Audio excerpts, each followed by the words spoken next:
በትምህርት ዘርፉ ለተማሪዎች የውጤት ስብራትና ለትምህርት ጥራት መጓደል በምክንያትነት ይጠቀሳል። የመማሪያ ማስተማሪያ መጽሐፍት እጥረት ትምህርት ለአንድ ሀገር ሁለንተናዊ እድገት ለማምጣት የማይተካ ሚና አለውና በትምህርት ዘርፉ ላይ የሚስተዋል ችግሮችን ለማቃለል በመንግስት በኩል የተለያዩ እርምጃዎች ተወስደዋል። አስፈላጊ ግብዓቶችን ማሟላትና በቂ መምህራንን መመደብ ትኩረት ከተሰጠባቸው መካከል ቀዳሚዎቹ ናቸው። ፋና ቴሌቪዥን በሸገር ከተማ አስተዳደር ኮዬ ፈጬ ክፍለ ከተማ ኮዬ ቁጥር 2 አንደኛ ደረጃ ትምህርት ቤት ተገኝቶ የግብዓት አቅርቦት ላይ ምልከታ አድርጓል። ከዚህ አንፃር ያነጋገራቸው ተማሪዎች የመጽሐፍት እጥረት ችግር መኖሩን ያነሳሉ።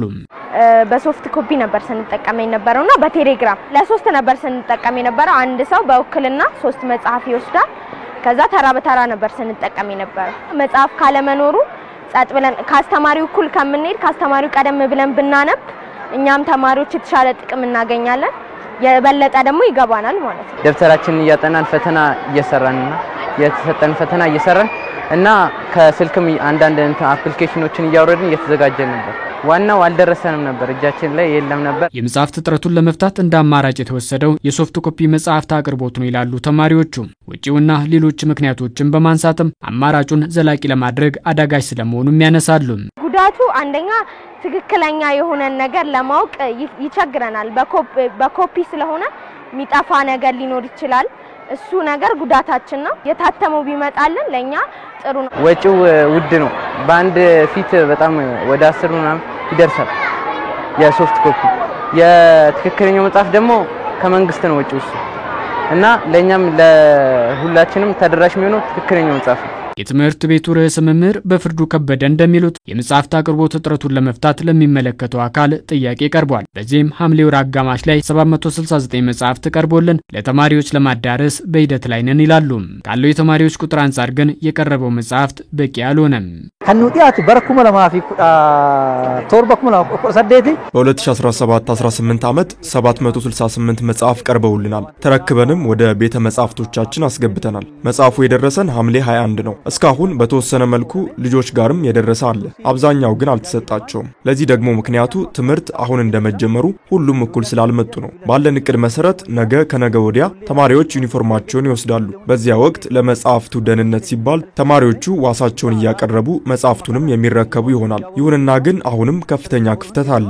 የቀረበውና ያለው ተማሪ አይጣጣምም። አሁን የምንሰጠውም አንድ መጽሐፍ ለ4 ተማሪ ነው። ታውቶክ በርታ አፍሪን አካከነት ጁንጅረቹ የኦሮሚያ ክልል ትምህርት ቢሮ በበኩሉ ከ3 ዓመታት አስቀድሞ ወደ ተግባር በገባው አዲሱ ስርዓት ትምህርት የመጽሐፍት ለውጥ መደረጉ ለተከሰተው እጥረት ምክንያት ነው ይላል። የመጀመሪያ ደረጃ ትምህርት ቤቶች ላይ ችግሩ በስፋት እንደሚስተዋልም አንስቷል። ከዓመት ዓመት ግን አቅርቦቱ ላይ መሻሻል አለ ይላል ቢሮው።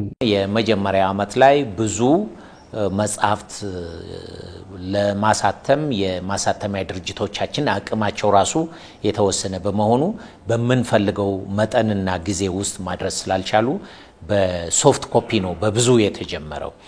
ይህ በአምና በብዙ ተቀርፏል ለማለት ይቻላል እና አምና ከ30 ሚሊዮን መጽሐፍቶች በላይ ነው ወደ ትምህርት ቤቶቻችን ያሰራጨናቸው። አሁንም በቂ አይደለም። እስካሁን እየሰራን ያለነው አንድን መጽሐፍ ለ2 ተማሪዎች ለማዳረስ ነው በአንደኛ ደረጃ ላይ። ዘንድሮም በተመሳሳይ ሁኔታ መጽሐፍቶቻችን እየታተሙ እየተሰራጩም ናቸው። በዚህ ዓመት ብቻ ወደ 14 ሚሊዮን መጽሐፍቶችን አሳትመን ለማሰራጨት ለህትመት ድርጅቶች ሰጥተናልና እየታተመም እየተሰራጨም ነው ያለው ማለት ነው። በሁለተኛ ደረጃ ትምህርት ቤት ችግሩን በዛም አይስተዋልም የሚሉት የክልሉ ትምህርት ቢሮ አማካሪ ክፍተቶችን ለመሙላት ከትምህርት ሚኒስቴር ጋር በጋራ እየተሰራ ነው ይላሉ።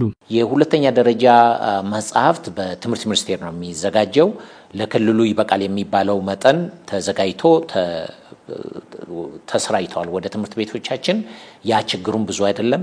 በተጨማሪም ደግሞ ያለውን ችግር ለመፍታት 1.5 ሚሊዮን መጽሐፍቶች አካባቢ አሁንም የሁለተኛ ደረጃ መጽሐፍቶችን ጠይቀን እየተጠባበቅን ነው። እንደደረሰንም ደግሞ ለትምህርት ቤቶቻችን እናሰራጫለን ማለት ነው። የመማሪያ መጽሐፍት የማተም አቅምን በማሳደግና ዲጂታል መንገድን በመጠቀም በቀጣይ ችግሩን ለመፍታት ትኩረት ተሰጥቶታል ያለው የኦሮሚያ ክልል ትምህርት ቢሮ ነው።